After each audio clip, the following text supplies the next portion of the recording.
Ya, Assalamualaikum warahmatullahi wabarakatuh. Salam sejahtera buat kita semua, bapak mama, kakak adik pemirsa yang berbahagia.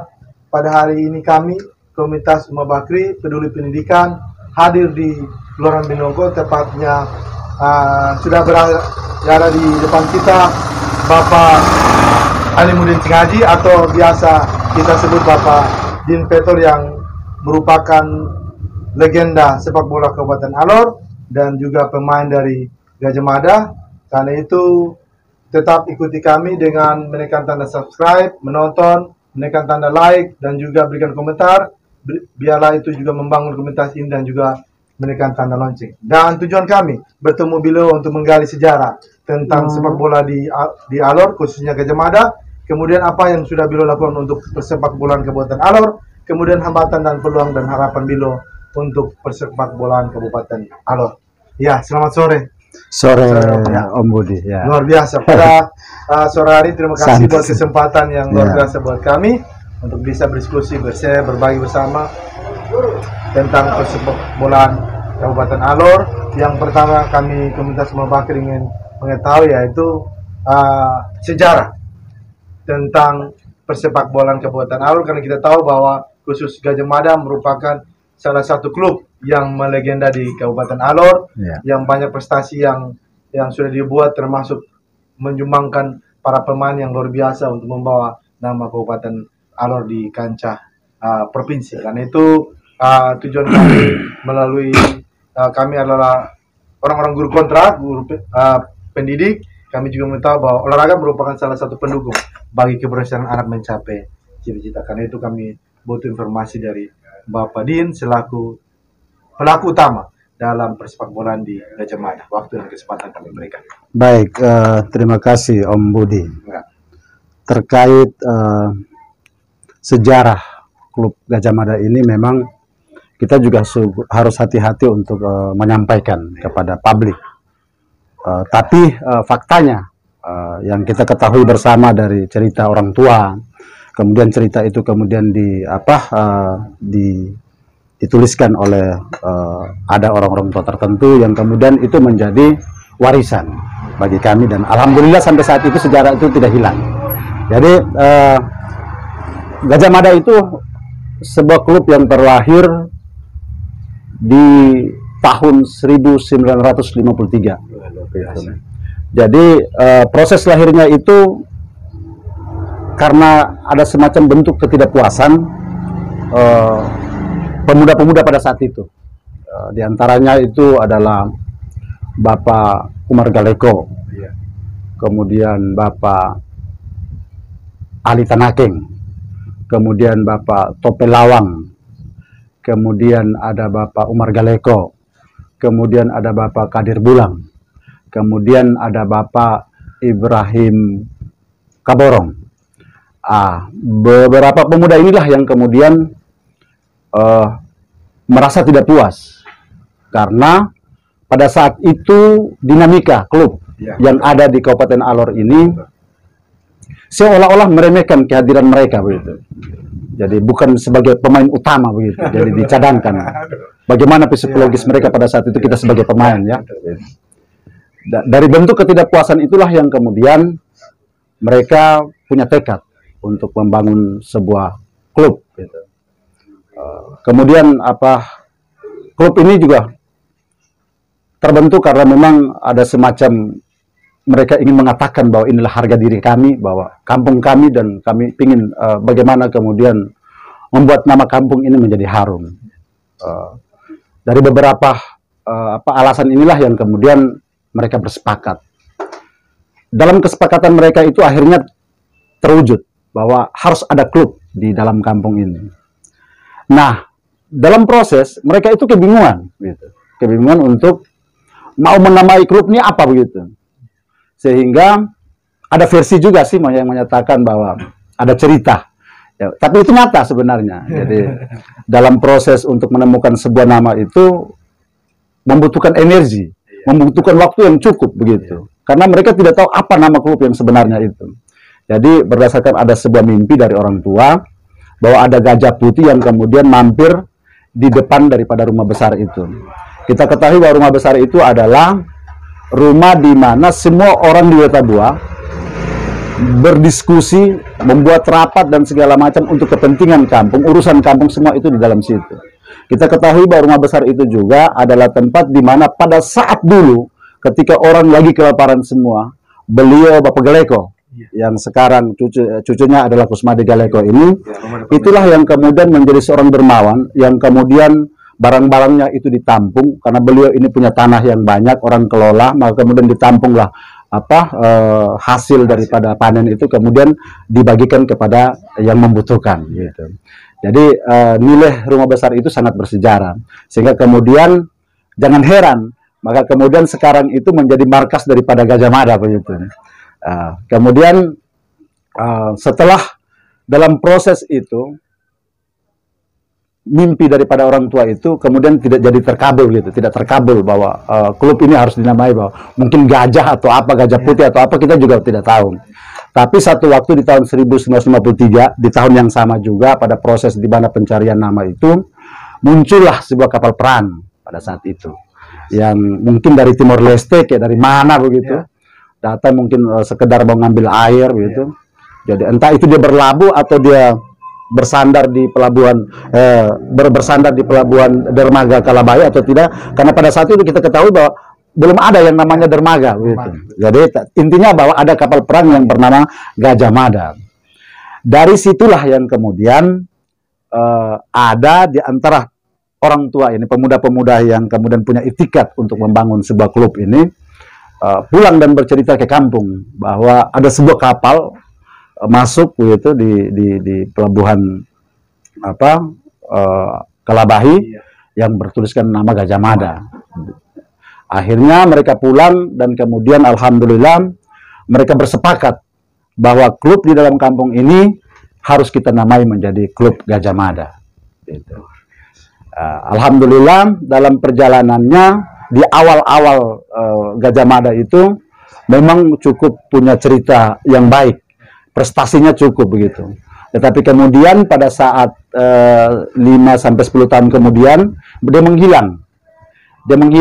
Sempat hilang karena memang pada saat itu tidak ada generasi-generasi yang bisa diandalkan untuk sepak bola gitu. Jadi pada akhirnya di tahun 1982 muncullah anak cucu daripada Bapak Galeko ini yang namanya Kusmadi Galeko. Beliau ini pada saat kita kecil, beliau punya cerita yang luar biasa begitu. Ada semacam kita anak-anak kecil ini punya kebanggaan terhadap dia. Karena memang orangnya syarat prestasi. Mau MTQ, mau lari, mau lompat, semua, mau bola, mau voli, semua dia punya semua. Jadi alhamdulillah pada saat itu dia hadir dan membawa sebuah perubahan di Wetabua, gitu, di kampung Wetabua. Disitulah kemudian dia bersama teman-temannya pada saat itu, ada yang namanya Paman Hamka, ada yang namanya Paman Jafar, dan masih banyak lagi begitu. Yang kemudian akhirnya Gajah Mada begitu mulai dikenal, gitu. Mulai dikenal. Dalam perjalanannya beliau masih main, tapi kemudian prestasi Gajah Mada itu tidak terlalu begitu bagus sampai di era di mana pada saat itu kami hadir, dan pada saat itu di tahun 93 kalau tidak salah beliau sudah mulai menurun.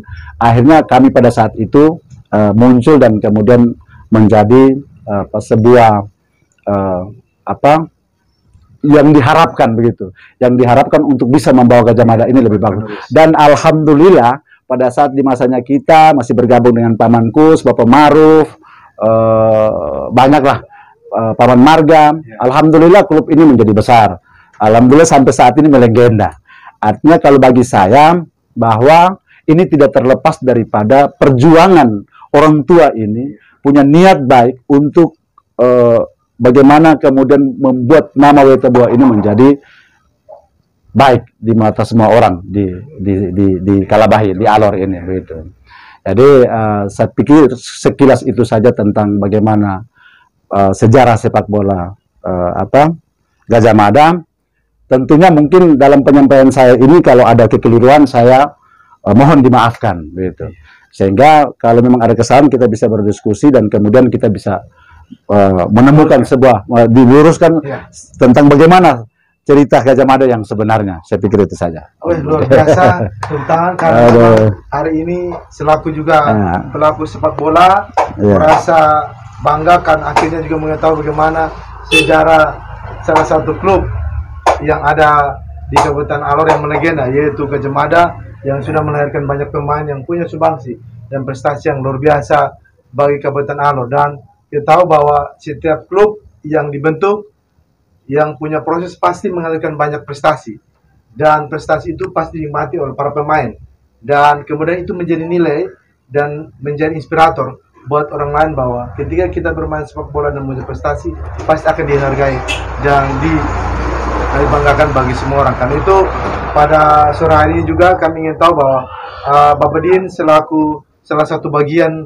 dari sejarah perjalanan sepak bola Gajah Mada pasti punya prestasi, dan juga dari sepak bola Gajah Mada itu melahirkan Bapak Din untuk menjadi bagian dari persepak bola Kabupaten Alor, membawa banyak prestasi di luar, baik sebagai pemain dan juga sebagai pelatih. Karena itu kami ingin tahu cerita-cerita indah yang Bapak Din alami dengan prestasi yang Bapak Din alami dan buat, dan juga sebagai seorang coach atau pelatih bagi persepak bola di Kabupaten Alor. Silakan. Oke, baik, terima kasih Om Budi. Aduh, ini bicara prestasi ini bagi saya terlalu apa ya, maksudnya Gajah Mada ini sudah sangat melegenda gitu, dan dia menemukan keemasannya itu pada saat zamannya kita gitu. Pada saat itu mungkin Allah hadirkan kita untuk itu, pada saat itu untuk bagaimana kemudian Gajah Mada itu menjadi sebuah tim yang melegenda, jadi prosesnya juga panjang, Kita dulu waktu itu untuk mau bergabung dengan Gajah Mada itu dibutuhkan tuh mental dan punya karakter pada saat itu. Seumuran saya pada saat itu tuh banyak yang tahu main bola. Betul. Tapi yang punya karakter itu yang dibutuhkan di situ. Luar biasa. Betul. Ya, karena kalau kamu masuk Gajah Mada ya harus punya apa nyali ya, memang bukan banci gitu. Nyali yang harus ada kuat. Faktor X begitu. Faktor X. Gitu. Tidak sebatas keterampilan yang kamu miliki begitu. Gitu. Jadi sepanjang saya bergabung, seingat saya tahun 93 terakhir itu kita juara 3. Pada saat itu kita lawan Pop, yang saya ingat itu kita juara 3. Tapi setelah itu, dulu ini kan kompetisi di Kalabahi ini kan 1 tahun itu bisa 3 kali. Betul. Karena memang klubnya terbatas. Paling tinggi itu 6 sampai 8 saja. Jadi maka memungkinkan pertandingan itu bisa berjalan berulang kali. Jadi kalau hitung dari tahun 93 sampai dengan 94 lah, taruhlah 94 itu sampai dengan 2000-an. Kebayang tuh bagaimana tuh. Tidak pernah ada orang yang meraih juara selain Gajah Mada. Maka kalau untuk mengangkat trofi kebanggaan itu kadang-kadang tuh sampai saya juga merasa bahwa malas begitu. Maksudnya bukan sombong, tidak. Tapi memang ada semacam rasa yang sudah seperti itu. Karena setiap kali bermain pasti juara. Terlepas daripada bagaimana respon orang terhadap Gajah Mada. Begitu. Bahwa Gajah Mada menang karena begini. Terlepas daripada itu, tapi fakta membuktikan bahwa kita juara. Jadi untuk membuat sebuah klub menjadi sebuah klub yang melegenda, sebuah klub yang memang syarat dengan juara, kau harus punya karakter pemain itu. Kau harus punya rasa cinta. Harus punya rasa cinta terhadap itu tim. Bahkan dia pun supporter juga harus merasa cinta. Ini Om Budi, saya minta maaf. Kalau Gajah Mada bagi kami di Wetabua itu sakral. Sehingga kalau kita kalah gitu, itu bisa semua orang tidak makan di dalam kampung itu. Itulah yang kemudian membuat Gajah Mada itu semakin maksudnya kita boleh berkelahi di dalam kampung. Tapi kalau untuk Gajah Mada tidak bisa, harus karena cinta tuh. Itu karena cinta. Jadi banyak sekali lah prestasi yang kemudian Gajah Mada sudah torehkan di Kabupaten Alor, di setiap turnamen. Yang saya ingat itu turnamen Piala Bupati, terus Piala Kodim, Paris, Kapolres, Anunto Cup, Simpedes Cup, Cibinong Cup juga. Cibinong Cup semua. Jadi itu kan berulang kali tuh, diperebutkan berulang kali. Kakak kali saja begitu. Sampai tahun 2000-an sekian tuh. Karena ulang-ulang saya tahu sampai ada yang piala mati tuh. Iya, sampai mati ya. Iya. Kemudian Bapak Din prestasi dulu. Oke, baik. Ini sekali. Jadi sebenarnya prestasi itu tidak banyak sih, tapi menjadi pelengkap untuk sebuah tim, menjadi Persab menjadi sebuah tim yang ditakutkan itu ada. Gitu. Terakhir mungkin prestasi yang paling gemilang itu di tahun 94 termasuk kita Piala Musakapi, Piala Gubernur pada saat itu. Alhamdulillah kita mampu mengalahkan tim Manggarai di final. Alhamdulillah kita sampai merebut itu. Kemudian di tahun 97 kita juga runner up, kita kalah di final waktu lawan PSN Ngada. Tapi tetap terus jalan terus sampai mengantarkan ke Persab ke 8 besar. Tapi untuk setelah itu setelah dari 97 itu tidak pernah mengantarkan Persab sampai ke 4 besar. Saya sendiri itu berhenti dari Persab itu tahun terakhir Eltari Memorial Cup itu di Manggarai tahun 2006 kalau tidak salah, 2005 atau 2006 itu baru pensiun. Itu baru pensiun. Bahwa setiap orang pasti ada masanya. Ya, ada masa waktunya. Jadi tongkat estafet diberikan kepada yang muda-muda. Gitu. Luar biasa. Kemudian dari pelatih. Alhamdulillah, ini pelatih ini sangat menarik. Kalau itu saya mau ngomong begitu. Ya, silakan. Oke, baik. Terima kasih. Saya pikir saya harus sampaikan itu semacam kebanggaan karena dari situlah saya melihat bahwa pengalaman itu adalah guru. Tentunya di pengalaman itu kita melibatkan banyak orang. Salah satunya adalah pelatih. Beliau adalah guru kita. Kemudian yang kadang orang lupakan bahwa pemain itu adalah guru kita. Tanpa pemain kita tidak akan bisa mempelajari apa yang kita mau. Bagi saya pemain adalah guru. Makanya kenapa meskipun saya ini tidak dibayar pun, saya pergi untuk melatih. Di kampung mana saja kalau orang percayakan saya pasti pergi. Dan alhamdulillah dengan ketulusan dengan nawaitu bahwa kita harus bisa jadi seorang pelatih yang baik begitu, maka harus kita belajar dan mereka adalah guru kita, anak-anak murid itu. Dan prestasi itu dimulai dari pertama saya sendiri menangani sebuah tim Pantar Cup, Marica, alhamdulillah juara. Kemudian Hanara juga pernah juara 1, kemudian usia Liga Desa sampai ke Tangerang juga pernah juara 1 di Atambua. Kemudian anak-anak usia 16 Liga Pantai juga saya mampu alhamdulillah bersama anak-anak bisa meraih juara 1. Kemudian saya bersama dengan Coach Dejan sebagai asisten pelatih. Kita sudah banyak menorehkan prestasi. Gitu. Salah satunya juara usia Suratin Cup di Alor. Kemudian kita juga pernah membawa tim Alor United ke Gelora Bung Karno. Kemudian bersama dia juga kita pernah bawa tim juga ke Tangerang, gitu. Liga Desa itu. Ya, Liga Desa. Jadi banyaklah sebenarnya banyak prestasi. Jadi sebenarnya kalau bagi saya itu mungkin saya tambahkan sedikit ya. Pelatih yang berhasil itu bukan karena dia juara sebenarnya tuh. Tetapi bagaimana dia mampu menerapkan apa yang diinginkannya itu bisa dimainkan oleh anak-anaknya. Gitu. Jadi bukan karena persoalan juaranya tidak. Jadi contoh begini, kakak pelatih, kita sudah tahu tuh kakak kalau bawa tim modelnya begini. Ya. Jadi kita mampu mengidentifikasi apa yang kita inginkan. Gitu. Orang mampu, dia pegang tim maka begini. Ya. Gitu. Gitu. Jadi yang kedua, sebagai pelatih itu kita juga harus punya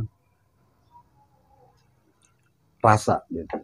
Jadi untuk menjadi seorang pelatih dan kemudian kita menjadi nyaman dengan anak-anak, maka kita harus mampu untuk menguasai psikologisnya. Kalau kita mampu menguasai psikologisnya, maka apapun yang kita inginkan, insya Allah akan berjalan. Kemudian di pelatih itu juga harus memiliki sistem. Kalau kita tidak punya sistem, nanti kita rancu dalam kita mengelola sebuah tim. Mungkin itu saja prestasi dan mungkin ya saya tambahkan tadi terkait kiat-kiat gitu. Itu seorang pelatih gitu. Saya pikir itu saja. Terima kasih luar biasa Bapak Mama Kakak adik pemirsa yang berbahagia. Penjelasan luar biasa berkaitan dengan prestasi dari Bapak Din selaku pemain berpengalaman di Gajah Mada, Persib Alor, kemudian jadi seorang pelatih yang membawa banyak tim di Alor untuk memenangkan semua pertandingan atau event yang diselenggarakan baik di wilayah kecamatan, kabupaten maupun di luar daerah Kabupaten Alor. Ini merupakan sebuah hal yang menjadi kebanggaan kita, menjadi inspirator, menjadi kenangan sejarah bahwa menjadi seorang pelatih tidak gampang karena dia seperti seorang guru. Menghadirkan seorang siswa yang terbaik, maka guru juga harus terbaik. Dia mampu mengelola seorang murid dengan baik. Demikian juga yang disampaikan oleh Bapak Din, menjadi seorang pelatih yang baik, menghasilkan pemain yang baik. Karena itu tadi disampaikan bahwa hasil-hasil capai dengan keberhasilan anak, maka keberhasilan pelatih itu tercapai. Kemudian semua yang tercapai, semua yang telah didapat bukan merupakan dilewati dengan hal yang gampang, hal yang mudah. Pasti ada banyak tantangan dan masalah, pasti akan didapat. Karena itu kami Komite Semua Baki rindu bahwa itu menjadi referensi buat kami ketika dapat masalah demikian, dia solusi bagaimana. Kami butuh cerita manis dari Bapak Din berkaitan dengan tantangan dan masalah yang Bapak Din alami dalam proses sebagai seorang pemain dan pelatih. Oke, baik Om Budi. Tentang hambatan dalam sepak bola sebagai seorang pemain. Kalau kita bicara tentang hambatan, tentunya ada hal-hal yang kemudian tidak mampu didapati. Taruhlah kita artinya perhatian. Nah, perhatian hari ini kan tentang sepak bola ini menyangkut dengan kebanggaan Kabupaten Alor. Maka kemudian harus ada pihak-pihak tertentu, dalam hal ini pemerintah, harus mampu untuk bisa melihat. Kalau kita bicara tentang perhatian, tentu harus ada cinta. Kalau perhatian saja, sebanyak apapun yang kita punya, yang kita kasih perhatian, tidak akan bisa tanpa ada rasa cinta itu. Maka harus unsur cinta itu sudah harus masuk.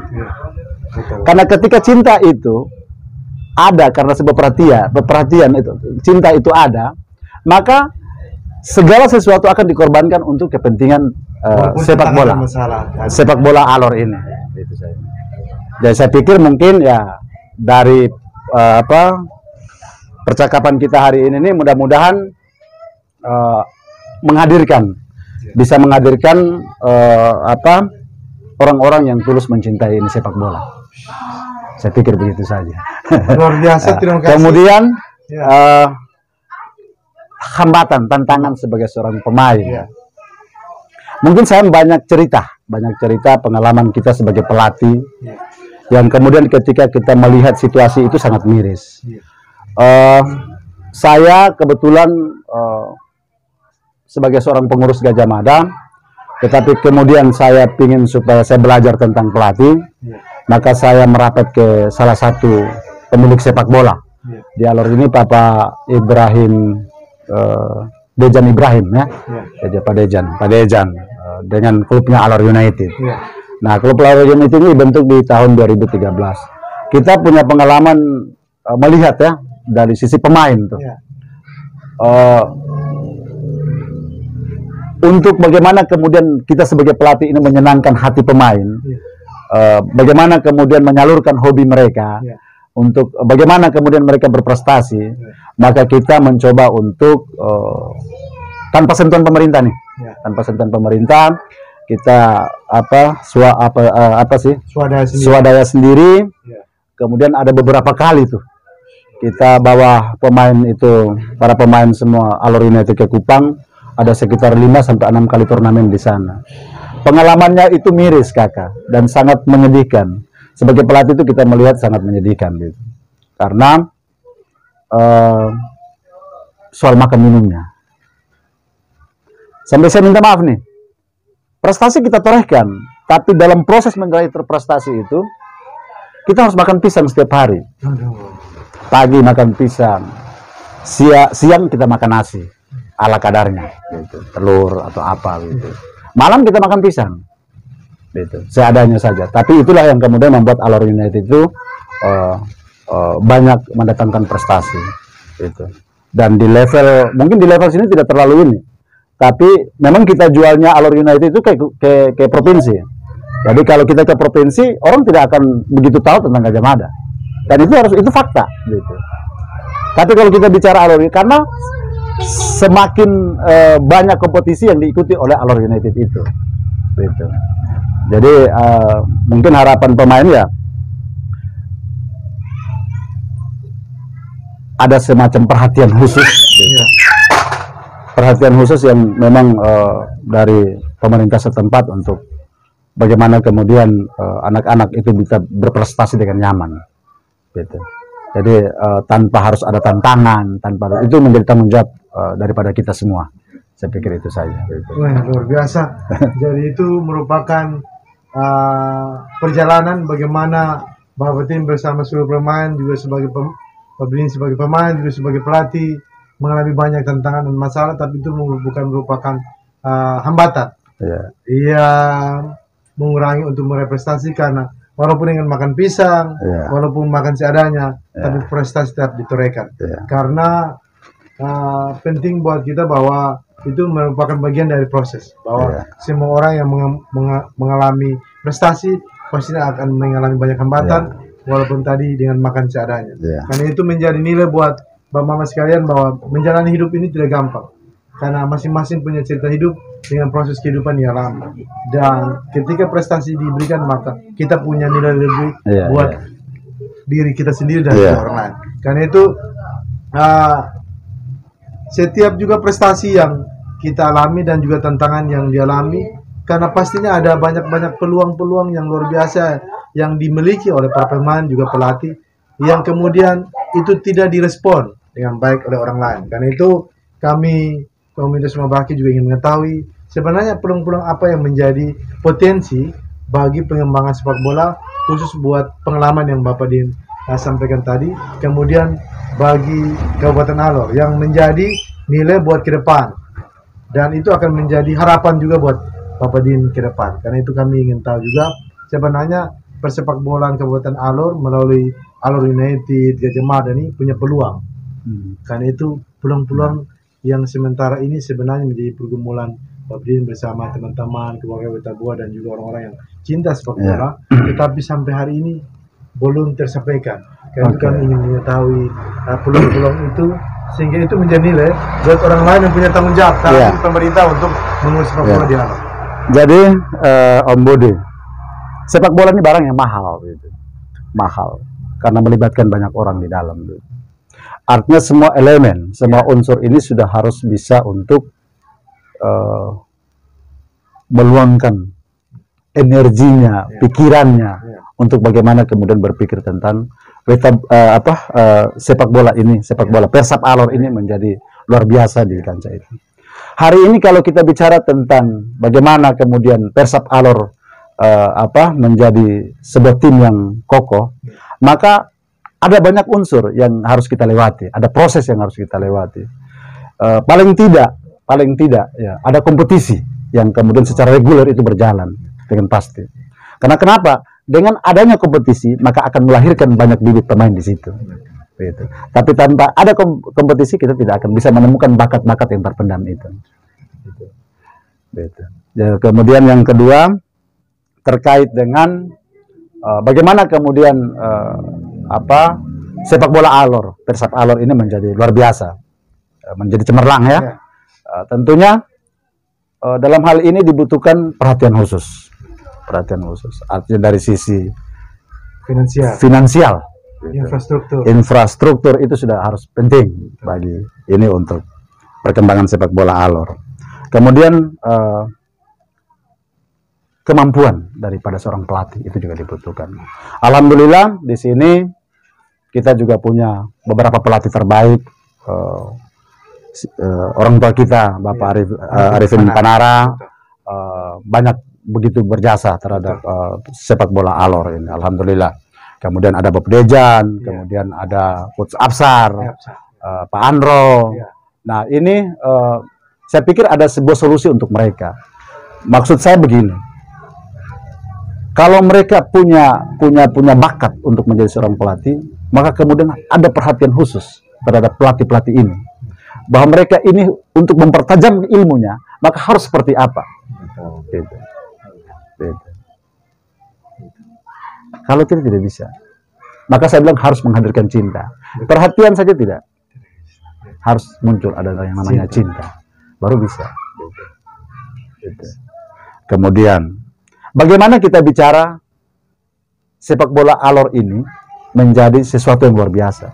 Tapi kalau hari ini, orang yang punya totalitas, yang pernah dilakoni oleh Coach Bapak Arifin Panara, Mahdi Ibrahim, Pak Mahdi Ibrahim, Pak Absar Likur, itu bukti nyata ketulusan mereka. Gitu. Hari ini itu menjadi tolak ukur. Gitu. Kalau hari ini saja kita melihat mereka dengan sebelah mata, maka kita mau bicara bagaimana Alor ke depan, untuk bagaimana pengembangan sepak bola Alor ini, Persib Alor menjadi cemerlang di luar. Gitu. Tidak bisa. Kalau kita melihat mereka dengan sebelah mata saja, itu ada sesuatu yang luar biasa di situ, yang kemudian untuk kepentingan Alor ini. Tapi hari ini, gitu, yang saya tahu itu. Maka saya tuh sering berkelakar dengan Ustadz Coach Absar. Saya bilang, Coach, mungkin Coach ini karena di bawah naungan Departemen Agama, jadi ikhlas beramal, gitu. Itu dia tertawa, gitu. Jadi itulah maksudnya. Hal-hal itulah yang kemudian harus disentuh, bahwa harus ada apresiasi daripada yang orang-orang terkait yang punya tanggung jawab lah terhadap kepentingan Alor ke depan. Toh pada akhirnya juga untuk harumnya nama Alor gitu. Saya pikir itu saja. Luar biasa informasi yang disampaikan oleh Bapak Din selaku mantan pemain sepak bola yang legenda, dan juga bagaimana kiat-kiat dan juga harapan bahwa memang kita harus akui bahwa sepak bola menjadi bagian dari kehidupan manusia. Kalau bicara sepak bola, maka semua akan berbicara dan ikut punya kontribusi terhadap sepak bola, karena sepak bola termasuk salah satu olahraga yang menghadirkan begitu banyak penonton dan banyak peminat. Karena itu ketika Bapak Din sampaikan tentang sepak bola, maka kami yang ada ini dan juga Bapak Mama juga pasti ikut berpikir bahwa khusus di Alor ini perkembangan sepak bolanya semakin menurun, karena banyak orang punya cinta terhadap sepak bola, tapi dukungan dan respon dari banyak pihak termasuk pemerintah itu sangat kurang, sehingga tadi ada kiat-kiat juga harapan disampaikan oleh Bapak Din berkaitan dengan sepak bola Kabupaten Alor, dan orang-orang yang sudah punya kontribusi terhadap sepak bola termasuk Bapak Arifin Panara, dan saya juga termasuk menjadi bagian dari orang yang dilatih oleh Bapak Arifin Panara, termasuk Bapak Likur yang beberapa hari juga kami pantau dan melihat begitu luar biasa punya keikhlasan dan ketulusan untuk mempersiapkan generasi-generasi yang akan datang menjadi pesepak bola yang terbaik di Kabupaten Alor. Dan salah satu catatan rekor yang luar biasa yang dibuat oleh orang Alor termasuk Bapak Arifin Panara ialah Jabes Malevani yang sudah menjadi pemain timnas, pemain Bali United yang dibayar miliaran rupiah, dan itu nilai buat kita. Karena itu nilai plus itu harus terus dan senantiasa menjadi tolak ukur buat pemerintah untuk mengukur persepak bola di Kabupaten Alor. Dan satu yang menjadi miris tadi adalah sampai hari ini tidak ada pertandingan, dan itu sangat diharapkan oleh Bapak Din selaku legenda dan juga pelatih, bahwa diharapkan pemerintah untuk tahun ini atau tahun depan dan tahun akan datang sudah mulai melakukan pertandingan bola kaki. Betul, dengan alasan bahwa corona, tapi sekarang corona sudah tidak ada, maka harus segera harus ada pertandingan. Harus segera ada. Dan satu yang menjadi pertanyaan terakhir dari kami, pertanyaan dari kami yang terakhir adalah banyak sekali nih. Ya, terakhir. Kami dari kecil ya, saya termasuk beberapa teman guru yang di Kalabai terus mengikuti Bapak Din dari tahun 93 sampai hari ini, dan kami tahu Bapak Din punya cerita bagaimana dari kecil sudah sangat mencintai sepak bola. Karena itu kami ingin tahu kenapa alasan yang paling mendasar kenapa Bapak Budin sangat mencintai sepak bola? Silakan. Baik, terima kasih Kakak Budi ya. Ini pertanyaan banyak sekali nih. Ya. Oke, jadi begini. Ini kan tergantung situasi alam pada saat itu. Satu-satunya hiburan ya sepak bola. Tidak ada hiburan lain lagi. Kalau kita mau pengen tali merdeka, main tali merdeka, itu perempuan semain. Gitu. Jadi akhirnya yang kita kan, saya termasuk satu orang yang haus hiburan. Gitu. Jadi setiap kali pulang sekolah, dulu kita sekolah di bawah kita Pantai Wetabua itu kan rindang. Gitu. Jadi siang itu sama dengan sore, gitu. Karena memang tidak ada matahari yang satu pun titik yang turun, begitu. Karena itu rimbunnya itu pohon apa gitu di bawah situ. Jadi setiap hari itu kerja saya, wah, bapak beli bola, setiap hari saya hanya di situ. Pulang sekolah tuh hanya di situ saja. Itu sampai malam, sampai malam. Dan kita semua yang kemudian menjadi cikal bakal pemain Gajah Mada yang punya karakter kuat itu terbentuk di pantai itu. Gitu. Berangkat daripada sebuah hiburan. Gitu. Karena tidak ada pilihan lain lagi, kecuali bagaimana kemudian kita ada di pantai. Gitu. Dari situlah yang kemudian membuat kita semakin mencintai bola. Jadi bola itu sudah seakan-akan bahwa tidak terpisah antara daging dan darah, gitu. Tidak bisa terpisah lagi. Gitu. Gitu. Sampai sepak bola ini membuat saya juga tidak jadi kuliah. Tapi sebenarnya orang tua tuh mampu, gitu. Jadi saking cintanya terhadap sepak bola. Nah, kemudian akhirnya itu terbawa sampai ke klub. Jadi kalau kita bermain di Gajah Mada, itu seolah-olah bahwa kita boleh mati, tapi ini nama tidak boleh hancur begitu. Gajah Mada ini, karena sudah muncul rasa cinta terhadap bola. Gitu. Gitu. Jadi itu yang memang membuat pemain-pemain Gajah Mada itu punya karakter yang kuat. Karakter yang kuat itu terbentuk karena itu sepotong halaman di pinggir pantai itu. Gitu. Gitu. Saya pikir itu. Aduh, luar biasa. Dari Mama Kakali pemirsa yang berbahagia, ya sesuatu yang diraih hari ini bukan semudah membalikan telapak kaki. Ya, ada proses. Ada proses. Artinya bahwa seorang anak kecil dia akan berjuang untuk meraih cita-citanya, karena itu dia memulai dari kecil. Karena itu tadi Bapak Din sampaikan bahwa Pantai Wetabua menjadi saksi bisu bahwa Bapak Din menjadi seorang legenda sepak bola. Karena itu bahwa Mama Kakak Adik juga generasi zaman sekarang, jika ingin meraih prestasi maka mulai dari sekarang, dari kecil harus berjuang, karena cita-citamu akan menunggu engkau dari proses yang engkau alami. Karena itu Bapak Din menjadi saksi hidup bahwa Pantai Wetabua menghadirkan Bapak Din menjadi seorang legenda sepak bola hari ini. Karena faktanya begitu. Alhamdulillah. Karena apa? Karena mungkin Pantai Wetabua sudah membangun komunikasi cinta bersama. Amin, amin, amin. Luar biasa. Tiap hari injak dia terus, injak dia terus. Dan hati melekat. Maka itu Bapak Din minta apa saja, Pantai Wetabua akan terus memberikan dukungan sampai hari ini. Itu terima kasih buat diskusi yang luar biasa hari ini. Amin, saya selaku juga bagian dari sepak bola yang walaupun jadi cadangan tapi terus karena saking mencintai walaupun cadangan sampai selesai, tapi ini merupakan mendarah daging. Kalau dulu kan saya lewat gampang-gampang tuh.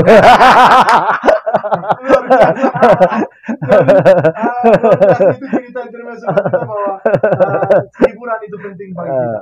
Itu terima kasih banyak buat Bapak Din yang telah memberikan kesempatan buat berdiskusi berbagi bersama berkaitan dengan sejarah Gajah Mada, sejarah persepak Kabupaten Alor, dan juga prestasi dan juga bagaimana Bapak Din mencintai sepak bola. Dan itu terima kasih luar biasa buat tetap jaya dan terus meraih cita-cita ke depan. Amin. Kita butuh dukungan dari Bapak dong. Luar biasa dan salam. Amin.